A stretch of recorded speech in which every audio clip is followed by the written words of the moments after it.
Assalamualaikum warahmatullahi wabarakatuh. Bertemu kembali bersama Ibu dalam mata pelajaran Ilmu Pengetahuan Alam Sosial SMK Fase E. Bagaimana kabar kalian hari ini? Semoga kalian dalam keadaan sehat walafiat dan tetap semangat untuk belajar ya.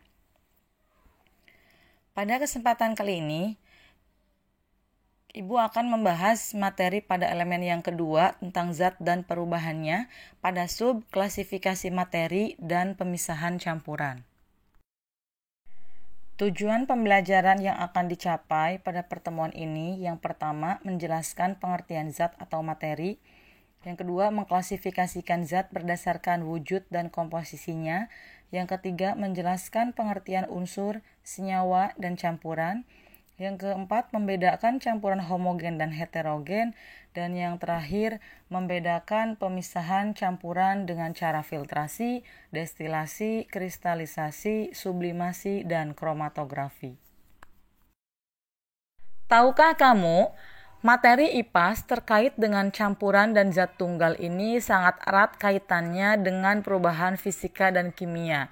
Sedangkan untuk campuran berkaitan dengan masalah yang dihadapi manusia dalam kehidupan sehari-hari. Contoh beberapa campuran yang sering kita jumpai dalam kehidupan adalah ada susu, coklat, air sungai, udara, perunggu, perak, dan lain sebagainya. Kita juga biasa membuat campuran dalam kehidupan sehari-hari seperti membuat teh manis, kopi, dan juga sirup.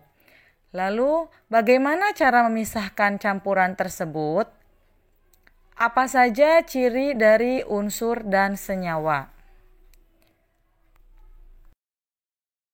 Adakah yang bisa menyebutkan wujud materi ada berapa dan apa saja?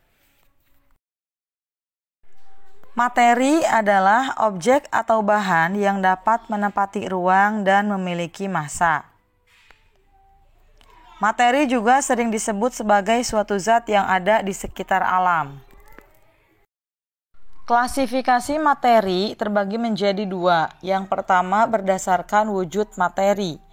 Terbagi menjadi 3 bagian. Yang pertama, materi berwujud padat. Materi dengan wujud padat memiliki bentuk yang tetap. Hal ini dikarenakan partikel materi berwujud padat saling berdekatan, sehingga gaya tarik antar partikelnya sangat kuat. Struktur molekul sebagian besar materi berwujud padat berupa kristal yang tersusun teratur. Volume materi berwujud padat juga tetap karena gerak partikel zat padat hanya berupa getaran di seputar kedudukannya saja. Contohnya, ada batu, emas, besi, dan lain sebagainya. Yang kedua, materi berwujud cair. Materi berwujud cair mempunyai karakteristik yang berubah-ubah mengikuti wadahnya. Hal ini dikarenakan jarak antar partikelnya tidak terlalu rapat. Sementara itu, volume materi berwujud cair adalah tetap karena sifatnya mudah berpindah, tetapi tidak dapat meninggalkan gugus molekulnya. Contohnya ada minyak, air, bensin, dan lain sebagainya. Yang ketiga, materi berwujud gas. Materi berwujud gas mempunyai bentuk dan volume yang berubah-ubah. Hal ini dikarenakan jarak antar partikel materi berwujud gas berjauhan, tidak tersusun secara teratur, dan gaya tarik antar partikelnya juga sangat lemah. Partikel materi berwujud gas dapat bergerak secara bebas meninggalkan kelompoknya. Contohnya ada asap, uap air, oksigen, dan lain sebagainya. Berikut ini gambar atau ilustrasi perbedaan kerapatan partikel antara materi yang berwujud padat, cair, dan gas. Klasifikasi materi yang kedua berdasarkan komposisi materi. Materi terbagi menjadi 2, ada zat tunggal dan juga campuran. Zat tunggal terbagi menjadi unsur dan senyawa, campuran terbagi menjadi homogen dan heterogen. Kita akan bahas satu persatu. Zat tunggal pertama yaitu unsur atau elemen. Suatu zat tunggal yang tidak dapat dipisahkan lagi melalui reaksi kimia biasa. Setiap unsur diberi nama dan lambang untuk memudahkan penulisannya. Lambang unsur diambil dari huruf depan nama unsur dan dituliskan dengan huruf kapital, seperti yang ada pada slide ini ya. Jadi unsur di kimia ada yang terdiri dari 1 huruf, 2 huruf, atau bahkan 3 huruf. Jika terdapat nama dengan huruf depan yang sama, maka nama unsur berikutnya dituliskan dengan menambahkan 1 huruf di belakangnya dengan huruf kecil. Bisa diperhatikan juga di sini, kalau yang 1 huruf dia huruf kapital, kalau yang 2 huruf yang pertamanya kapital, yang berikutnya berarti wajib huruf kecil ya. Unsur secara spesifik dikelompokkan menjadi 3. Yang pertama unsur logam, non-logam, dan semi-logam. Yang pertama unsur logam atau metal, yaitu unsur yang mempunyai sifat mengkilap, keras, memiliki kepadatan tinggi, dapat ditempa dan direnggangkan, memiliki titik didih tinggi, serta penghantar panas dan listrik yang baik. Contoh unsur logam bisa dilihat pada gambar. Ada aluminium dilambangkan dengan Al, besi, Fe, tembaga, Cu, seng, Zn, timah, Sn, emas, Au, dan nikel, Ni. Yang kedua, non-logam atau non-metal, yaitu unsur yang tidak memiliki sifat logam, bahkan sangat berbeda. Ciri dari unsur non-logam, pada suhu kamar, materi non-logam ada yang berwujud padat, cair, atau gas. Pada umumnya, unsur zat bersifat rapuh atau mudah patah, tidak dapat menghantarkan panas dengan baik kecuali grafit atau karbon, tidak mengkilap meskipun digosok, kecuali intan.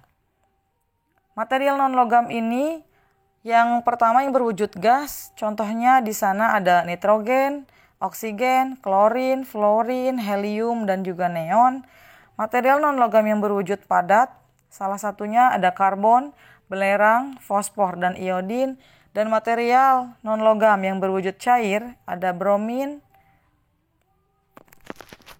Yang ketiga yaitu semilogam atau metaloid, yaitu unsur metaloid yang mempunyai sifat peralihan antara logam dan non-logam, sehingga mempunyai sebagian sifat logam dan non-logam. Sifat ini yang kemudian dimanfaatkan sebagai bahan pembuat komponen elektronik transistor, IC, dan diode. Contoh unsur yang termasuk sebagai metaloid diantaranya ada boron, silikon, germanium, arsen, antimon, tellurium, dan polonium. Berikut ini ada gambar tabel periodik unsur logam, non-logam, dan semi-logam sesuai dengan warnanya masing-masing ya. Yang ungu non-logam, kemudian yang warna coklat itu semi-logam, dan juga ada logam alkali, alkali tanah transisi, dan lain sebagainya ya. Zat tunggal yang kedua yaitu senyawa. Merupakan gabungan dari beberapa unsur yang berbeda jenis dan saling berikatan melalui reaksi kimia dalam perbandingan massa tetap dan tertentu. Contoh senyawa di sana ada misal H2O. H2O ini terdiri dari 2 atom hidrogen dan 1 atom karbon. Atau contoh lain ada CO2, berarti terdiri dari 1 atom karbon dan 2 atom oksigen. Klasifikasi materi berdasarkan komposisi materi yang kedua yaitu campuran. Campuran merupakan gabungan 2 zat atau lebih yang masing-masing zat penyusunnya masih memiliki sifat aslinya. Campuran dibedakan menjadi campuran homogen, yaitu larutan, dan campuran heterogen, yaitu koloid dan suspensi. Yang pertama larutan, yaitu campuran homogen yang komposisi zat penyusunnya sudah tidak dapat dibedakan lagi. Pada larutan tidak dapat dikenali lagi antara komponen pelarut dan terlarutnya. Sifat larutan yang stabil ini menyebabkan larutan tidak menimbulkan endapan dan tidak dapat dipisahkan menggunakan teknik penyaringan atau filtrasi. Contohnya bisa dilihat pada gambar yaitu larutan garam dan larutan gula. Campuran yang kedua yaitu koloid. Koloid merupakan campuran heterogen yang terbentuk akibat terdispersinya suatu zat ke dalam zat lain. Dalam sistem koloid dikenal istilah fase terdispersi atau terlarut dan medium pendispersi atau pelarut. Secara kasat mata, koloid tampak tercampur rata, tetapi jika diamati menggunakan mikroskop ultra, masih dapat diidentifikasi antara fase terlarut dan juga medium pelarutnya. Contoh susu. Susu merupakan fase terdispersi berupa lemak susu dalam medium pendispersi cair. Nah, untuk lebih lengkapnya di sini ada tabel dari jenis-jenis koloid. Misal, di sini Ibu bahas misal contoh yang pertama, ada terdispersinya yaitu padat. Contohnya adalah debu di udara. Debu itu berasal dari apa? Pasir ya, dia terdispersinya yaitu padat karena pasir bentuknya padat.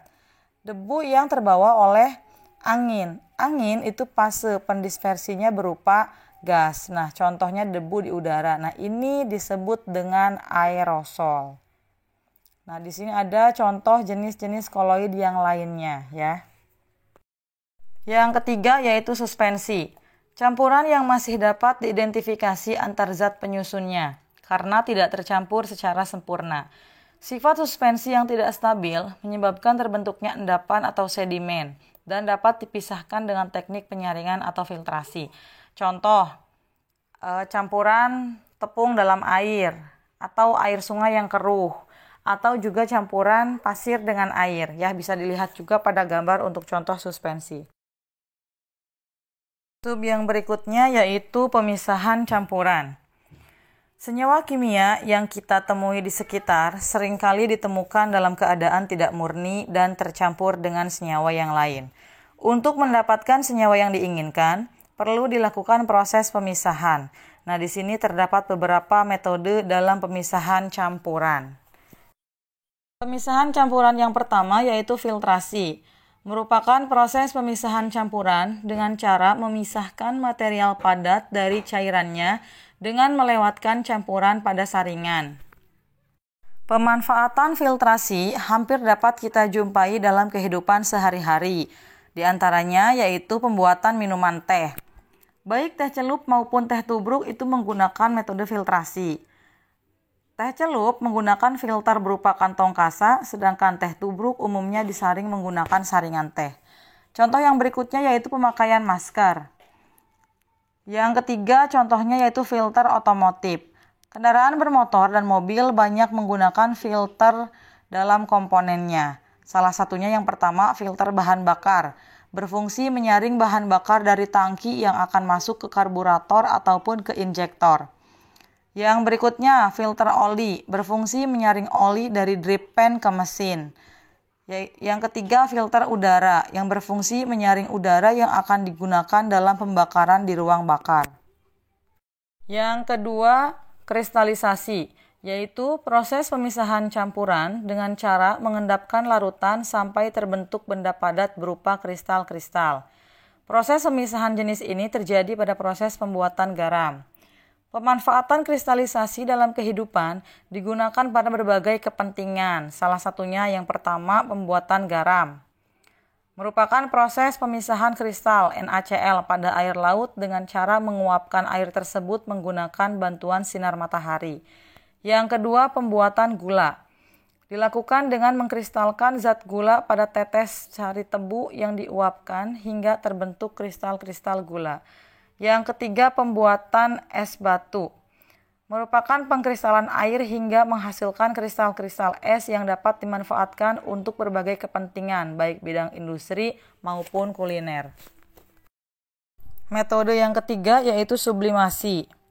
Merupakan proses pemisahan campuran tanpa melalui fase cair terlebih dahulu, yaitu dengan cara menguapkan zat padat sehingga kotoran akan terpisah.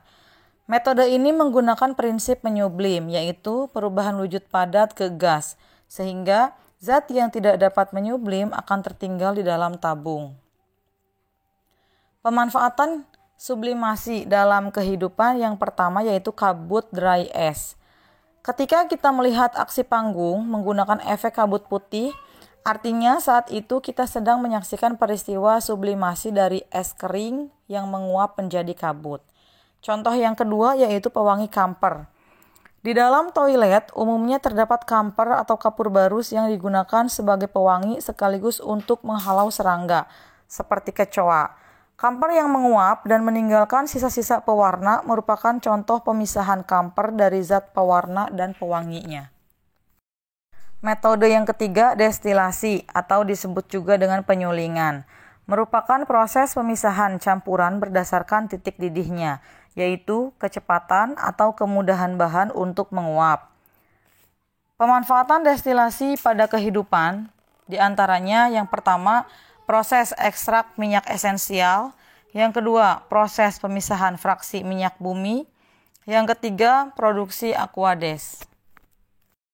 Yang terakhir yaitu kromatografi, merupakan proses pemisahan campuran berdasarkan perbedaan pola pergerakan antara fase gerak dan fase diam suatu molekul pada suatu larutan. Molekul yang terlarut dalam fase gerak akan melewati kolom yang merupakan fase diam. Bisa dilihat pada gambar, di sana ada contoh kromatografi kertas menggunakan kertas saring, ya. Sementara pemanfaatan kromatografi dalam kehidupan, yang pertama bisa digunakan untuk pengujian forensik dan juga pemisahan protein. Sekian materi yang bisa Ibu sampaikan, semoga bisa dipahami. Untuk tugas individu, silakan kalian kerjakan tugasnya melalui tautan yang ada pada link di bawah ini, ya. Untuk tugas kelompok, kita akan melakukan praktikum kromatografi kertas. Nanti kalian bagi kelompoknya menjadi 5 kelompok ya. Semoga materi yang telah disampaikan bisa bermanfaat. Jangan lupa di like videonya dan subscribe channel YouTube-nya untuk terus mendapatkan informasi terbaru terkait materi pelajaran yang akan disampaikan di kelas. Bisa juga di-share video ini ke teman-temannya yang mendapatkan materi yang sama terkait mata pelajaran IPAS. Semoga dapat bermanfaat. Ibu akhiri wabillahi taufiq wal hidayah. Wassalamualaikum warahmatullahi wabarakatuh.